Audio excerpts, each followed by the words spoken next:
you. And question, Mhm. number of folks at work and some of my friends have this thing that's not COVID, but is throat related. Oh my God, it's totally going around. Like over the last 2 weeks, I mean, Ring. we're aware of like 6, 8 cases very easily. So what also happened was a couple of the cases didn't test positive, but several days later they did test positive for COVID, and then several of them did not. So just because they haven't tested positive, I'd still keep checking, just in case. I mean, it was about 3 or 4 days after the symptoms. So what I've been having people do, like normally with like a sore throat, we would use bay laurel, but this is actually very interesting.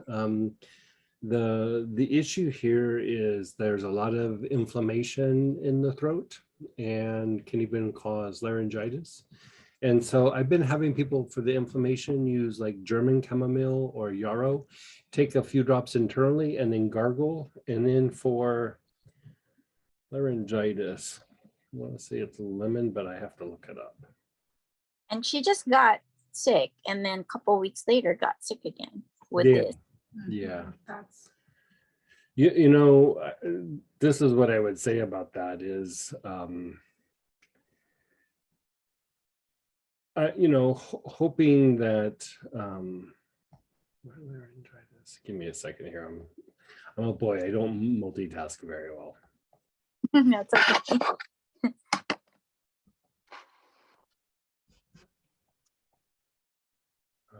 Psychological. Where did I have the laryngitis? Oh, it's under respiratory.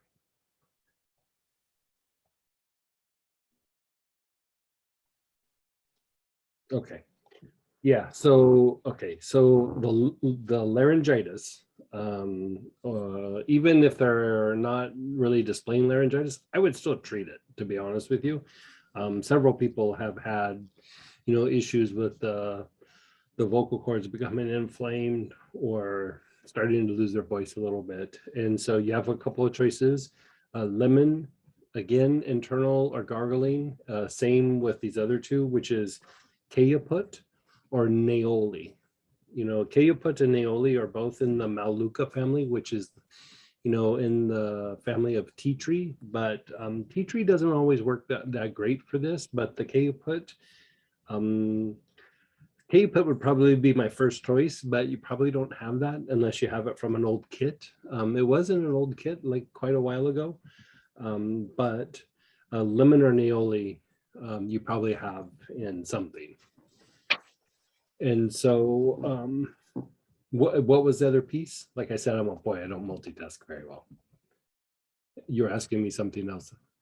Yeah, so the laryngitis was. Yeah, the laryngitis is what I just And they just got over what seemed like COVID, and then that's where I was going.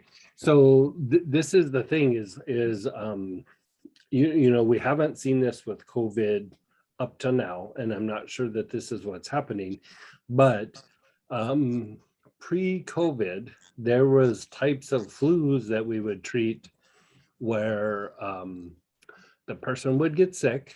This went on, I'd say, up to maybe 8-10 years prior to COVID.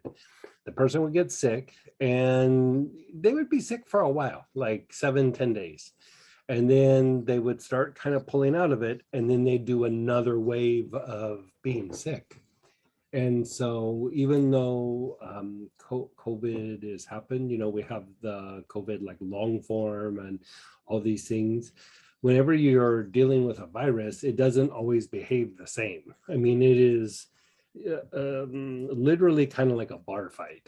Like it's picking up bottles and trying to come at you, and you're breaking a bottle and trying to go at it. And I would just say, keep throwing stuff at it, even though like a person has gotten better from COVID, I would still do things to keep the body getting stronger, because at some point, if this is not what's happening, there's always the potential that could happen. And so remember, like 8-10 years prior to COVID, I mean, I would have patients that we'd go through and we'd be treating quite aggressively. And they would get sick and they'd reach out to me and we'd start treating them. They'd already been sick like 3 or 4 days. And once a virus kind of gets like starts its process in the body, it's hard to just stop it in its tracks. Part of what you do at that point, like if you can catch it right at the beginning, sometimes you can knock it out. But if it's 2, 3, 4 days into it, a lot of times you're just trying to keep the body as healthy as possible as you go through the cycle of the virus. And so, you know, we would always try to knock it out, but most times you're just trying to keep the body strong. They would end up being sick for like 4 weeks or so. You know, they'd peak, they'd get better, and then they'd go back. And they had people around them that, you know, didn't do treatment and they were just trying to ride it out the good old fashioned way with just a little bit of rest and everything. They were usually sick longer, like 6, 7 weeks. I had one person that they had a friend who got it about the same time. They were sick almost 3 months. And so, you know, this starts to sound a little bit like when people are talking about the long COVID.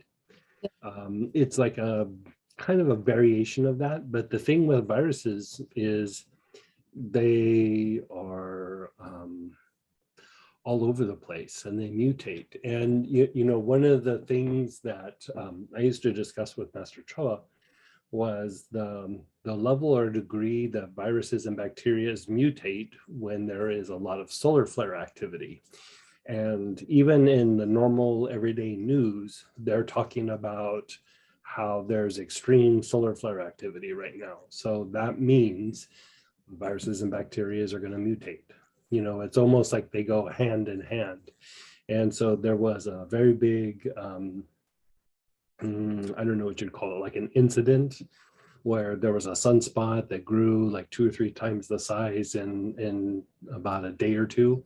And it was directed, you know, right at the earth. And then shortly after that, we started seeing all these different illnesses. And so I was actually pulling information together for MCKS back in the day about this phenomenon. And so that's one of the very first things that happens with solar flare activity is mutations and viruses and bacterias. And so, you know, basically, when I was presenting it to him, he said, this is going to be an issue at some point. Like the, you know, infectious diseases are going to be an issue, meaning not just like now we're dealing with COVID, it could be multiple things. And so, you know, I hope this isn't the case. But we're really doubling down on doing a bunch of research on just different approaches to different bacterial infections, different viral infections, and just gathering up a bunch of data so that when the time comes, we can just have things locked and loaded and ready to go. And so I'm not even sticking with just essential oils. You know, I'm looking at other ways of trying to address this. And you know, the good thing about viruses, like when we had the COVID, is over a period of time they keep mutating and they almost become like more contagious, but at the same time they are like weakened in the effect that they have on people. And so like now you don't have quite the issue that you did like say 2 years ago or a year and a half ago or whatever it is, but it's still kind of contagious. And so you know, keep working on the immune system, keep doing the things that we know. Like when in doubt, like time is always a good thing. You know, benchmark time, especially time thuyonol, time geranol. For children, time linalool with an L, linalool, really good. Even things like the lemongrass, cinnamon, you know, savory, oregano, and bacterial infections. Again, thyme is always good, but bay laurel is always incredible. And I mean, always kind of be working with bay laurel on the body, or eucalyptus radiata, Ravensara, Neoli, just keep the body as strong as possible.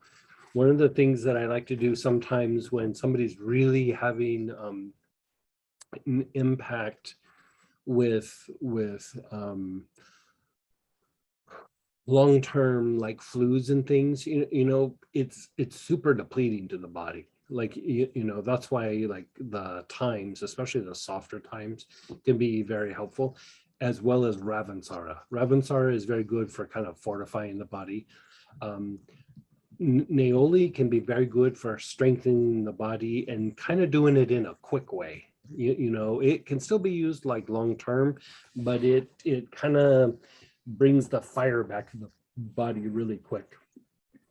But the other things to look at is there can be a little bit of, it's not necessarily depression. Like in the old days, I used to refer to it as like melancholy. Like, it's not quite like super depressed and bummed out, but you just are like, you don't have any pep in your step, you're a little bit depleted and, left to your own devices. You're like, yeah, I could get up and do some work around the house, or I could also lay on the couch. I might just lay on the couch. It's like that kind of thing. Mellisa can actually be very good. It can be very fortifying, it's strengthening, it's unnerving. It's pricey, but it would need to be taken internal. If you want to try to get around the price of the oil, which I get, it's a pricey oil. You can go to the health food store and get some Mellisa. It's also labeled as lemon balm, right? Lemon balm or Mellisa, it's the same thing. And I mean, I would take 4 or 5 capsules like at a time, like, a couple times a day. You can take big dosages of that. In the old days, I used to have them do teas, but you'd have to find loose herb and you'd have, that's too complicated. Just get some capsules and pop them. Still not as strong as taking the oil, but it's better than nothing. And so anything that is kind of like fortifying to the body / like nervines, chamomiles kind of do it. They're just not as fortifying as Mellisa is. Mellisa is very strengthening, and in a pinch, if you don't have that, use things that are like kind of balsams, like fir balsam, or like even frankincense and myrrh, evergreens, firs, spruces, but big dosages, like, 15, 20 drops in something and rub it on the chest or on the back or something like that. So with the person getting sick again, the immune system needs to be jump started. Their energy body needs to be jump started a little bit. And so any version of any of that would be helpful. You're just needing to survive the life cycle of the virus.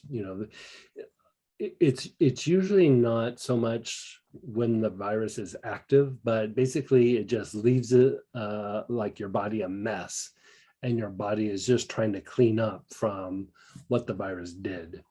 And so support the body, strengthen the body to go through and clean these things up. And it should help to reinforce the body not to get sick again. But you also, it's hard to say. And so I always like to throw some work on the skin in this as well. So going back to like parsley or spikenard or helichrysum, even hyssop, like a hyssop bath can be really good for strengthening and cleaning up the skin. And so any version of any of this can be helpful at this, but basically you're just picking up whatever tools you have access to and just start throwing it at this condition. Great. Thank you so much. Yeah, because if they're getting sick again, even when they come out of it, their body is going to be depleted, and there is a high probability that they would get sick again. You know, it might be a couple months down the road, and so I always look at it as like I want the person to get better right now, and I don't want them to get sick 2 or 3 months from now. You know, so help them get better now, because there is a lot of inflammation. Whatever this is, there's a lot of inflammation in the throat, like a lot. The only time I've ever seen this kind of inflammation has either been strep or tonsillitis, and they're not having either one. They don't have strep, they don't have tonsillitis, yet there is this level or degree of inflammation in the throat. So cut down the inflammation, strengthen the body, and help them recover, and then help them not get sick again. Thank you so much. Well, one more question. Yeah, yeah. I mean, I think this is a really good topic. Like, this is something that we are right in the middle of it right now. I mean, before 2 weeks ago, I hadn't heard any of this. In the last 2 weeks, I mean, we're up to probably 10, 12 cases. I mean, at work, it's one after the other. Yes, yeah. Whatever it is, I mean, it's a good chance it's a variation of COVID. It might not be showing up as a test, but like I said, there was a couple of people that they tested several times, and then about 3 days later, they eventually tested positive. So in the middle of being sick, they were still testing negative, and then eventually they tested positive.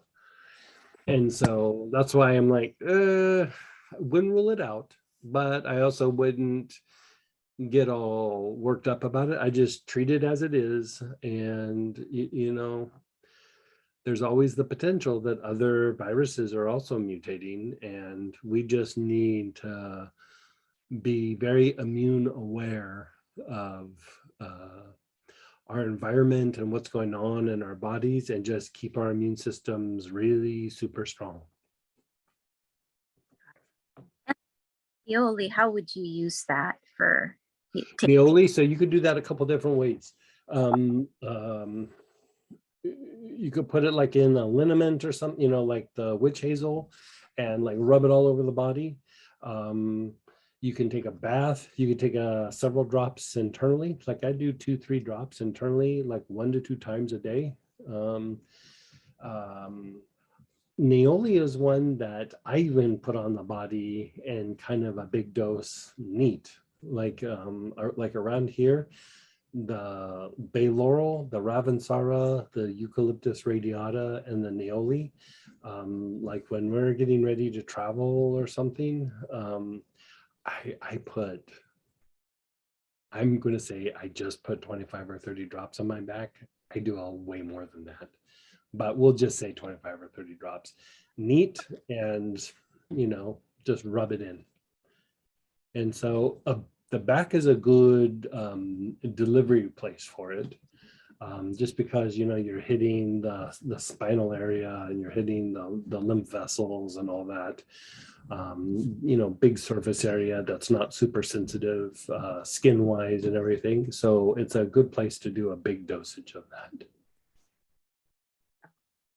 And then you mentioned the blue oils. Yeah, for gargles. Yeah, gargle or internal, and that's purely for inflammation in the throat. So I have blue tansy, but the color's not blue. Is that okay? It's the regular blue tansy. Yeah, that would still work. Yeah. There's a regular and then a dark. Either one would work. And it's labeled dark on the website. Yeah. Mm-hmm. All right. Thank you so much, Greg. Yeah, you're so welcome.